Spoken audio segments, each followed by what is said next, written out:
Call of the Dead, literally and metaphorically, is the shining light of Black Ops 1 zombies. Everything I could possibly love about Black Ops 1 and zombies in general is featured and highlighted in this map. I'm going to go ahead and spoil it that I'm putting Call of the Dead in one of the higher tier ratings of my list. It's for this reason that I will have to try to heavily critique this map, so if you find something very nitpicky, it's because I don't have a lot of negatives to say about this map. Spoiler alert, I just finished the script, and I couldn't find anything, dang it. Also, as of the day I'm recording this audio, Call of the Dead released exactly 10 years ago. Wow. One of the main reasons I love Call of the Dead so much is that it is one of the few zombies maps that truly emphasizes the core zombies experience. So many maps nowadays just feel like the same thing with a new coat of paint, but Call of the Dead provides a unique experience. Right from the get-go, instead of a typical spawn room, you are placed in a frozen, foggy wasteland. Instead of zombies, you see George Romero, who we'll talk about later. The zombies do, however, spawn in, but this signals to you that this is going to be a completely different map. Call of the Dead is all about choices. Your choices affect the outcome of the game. I mentioned in my Doris video that I describe the map as fairly balanced. Let's reword it to balanced fairly, since I'm not sleep deprived typing this script. Call of the Dead is all about risks and rewards, and it requires your skill to make any outcome possible. A lot of map setups are somewhat autopilot for the first few rounds, but not Call of the Dead.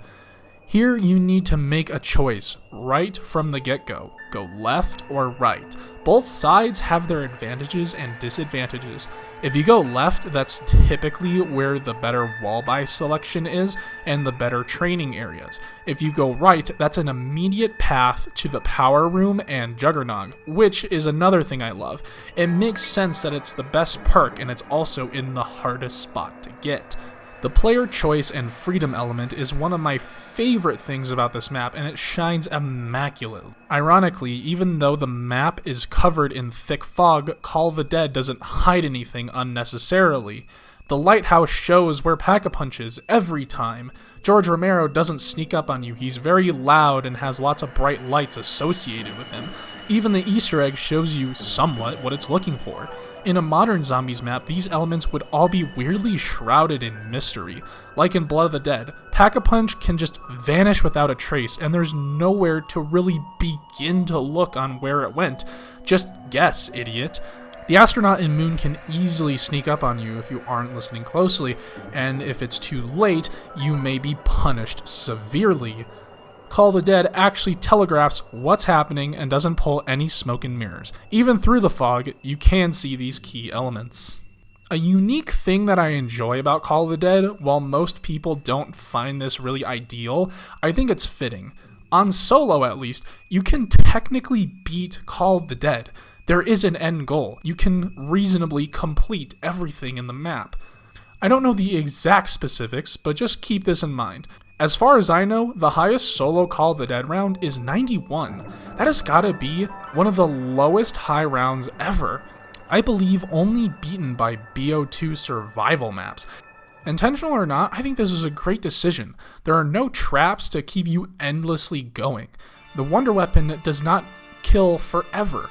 And 91 in the grand scheme of things is a pretty obtainable goal. However, I'll caveat this in a second. Compared to most other maps, where it can go to either in the thousands or the cap at 255, either of which last in the units of days rather than hours, I would cap off at when the scavenger stops killing. Getting to the rounds where the scavenger stops killing isn't that long, but getting much beyond that is kind of ridiculous. To give you a timescale, getting to round 50 only took about 2 hours, which I would say this is beating Call of the Dead. Round 70 takes 11 hours, and 91 took somewhere north of 70 hours. You can see what I mean by you can beat this map. Now, one of the best aspects of Call of the Dead is the celebrity cast and crew, something that didn't need to be added, but was anyway. And it's not like this was a supplement for the Ultimus crew. No. They're here too, just behind a door. The map features Robert Englund, Danny Trejo, Sarah Michelle Gellar, and Michael Rooker, who all, by the way, do their own voice lines. All of these actors come together from various spooky horror movies and are directed by none other than George Romero. He's dubbed as the grandfather of zombies, and he's a major reason why zombies are mainstream in the first place. Very fitting that he is featured in one of the best zombies maps of all time. Now let's talk about George as a gameplay mechanic. Now, what I might say may trigger some people for some reason, but in my opinion, George Romero is the best zombie boss, period. The risk versus reward ratio is perfect. Let's think about it. Every single one of his features has some sort of counterplay or telegraph. Most notably his rage.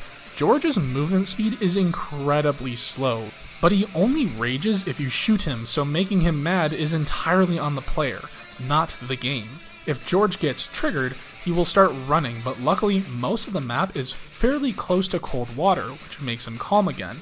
He also has an insane amount of health, which can be monitored by his light pole. However, killing him rewards you greatly. You get a random perk and a death machine, or if you complete the Easter egg at least once on your account, the Wonder Waff. This makes Call of the Dead the first map where you can, realistically, get all of the perks in the game. Killing George makes him go away for a little bit, but eventually he does return. I love this design choice because it constantly keeps something in the back of your mind. So many maps can just be ran on autopilot, but not Call of the Dead. There's always that looming threat of George, who's ever so near. And when you kill him, there's that calming silence and that sense of relief that it brings.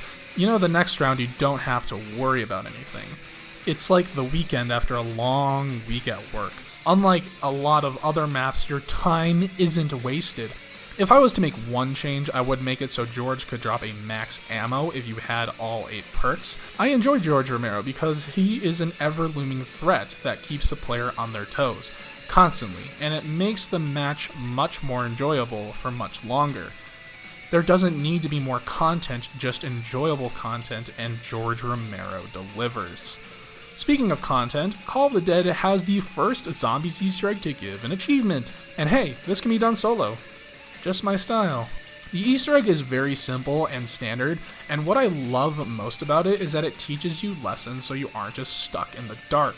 I do have to draw a line between this and spelled out for you in Cold War. For example, in Call of the Dead, you are told to blow up 4 red lights around the map. The game doesn't outright tell you where they are. Instead, in the bunker room, one of the red lights is there, so you know what to look for, but you still gotta look for it. Many more examples of this are spread throughout the Easter egg. Even just discovering the characters behind the door is funny on its own right. Just thinking about these 4 badass characters that we've been playing for as a while are stuck behind a door now? While the Easter egg is short, it is entertaining, and you don't really need to think about it that much. Again, for this early in the game, the Easter egg is pretty good. I will caveat that I have never done the co-op Easter egg, so I can't comment on that, but the fact that it permanently changes the death machine power-up to the Wonder Waff when you kill George, now that's an Easter egg reward. To add on top of the uniqueness cake, ever since the very first map of Nocturne and Toten, there have been hidden songs that you can play throughout the map. Each map has its own unique song made by the Lord himself, Kevin Sherwood. However, players would discover the 3 meteors around the map and hear something else. Something amazing.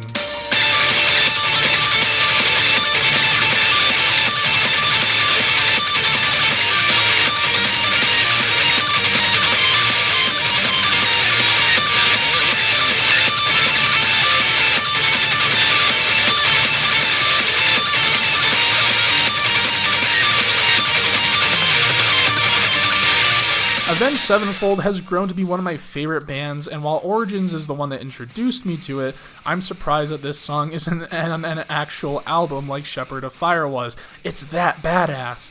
I'm Not Ready to Die is amazing, and it just adds that cherry on top. Call of the Dead is technically the first map to feature 4 wonder weapons.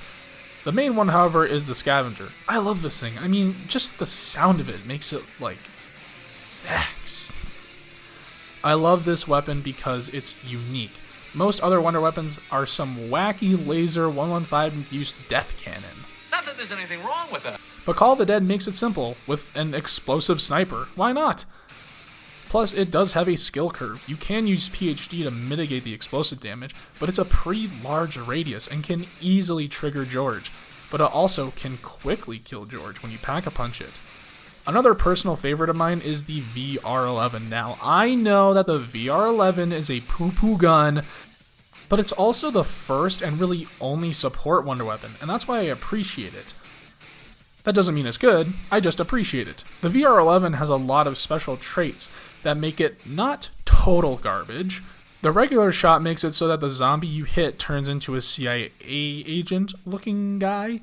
Just the pure silliness alone makes me love it. But when you pack-a-punch it, it gains a few more abilities.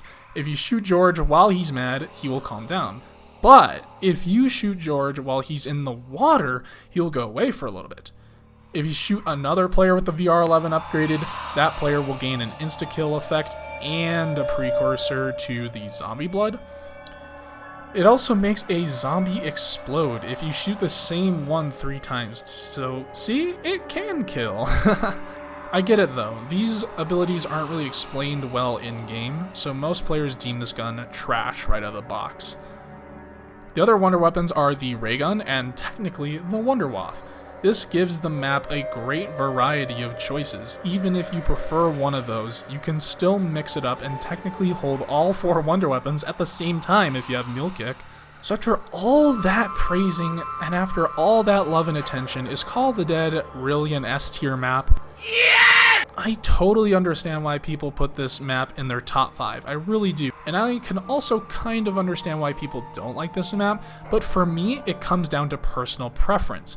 Call of the Dead absolutely was the best map of all time for quite a while, but unfortunately, with time comes evolution and improvement. One thing can't be number one forever, and with time, more maps will come along. To me personally, I prefer the more modern style of zombie maps. Mob of the Dead, Origins, Drydendrach, Garage Crovey, these are the top 5 zombie maps because they are just cemented in legend. But Call of the Dead isn't a modern zombies map, it's a Black Ops 1 map, and that description alone should point it to it being more towards a B tier map at most. But the map design and flow and gameplay mechanics and design are so well crafted. In terms of general gameplay alone, this is my favorite map. But to me personally, I prefer maps that have a bit more adventure sandbox to them. But again, I'm not knocking this map, and it's great, but it doesn't stretch to the monumental lengths that the legendary top 5 go to. I'm giving this masterpiece a 9.5 out of 10, double S tier.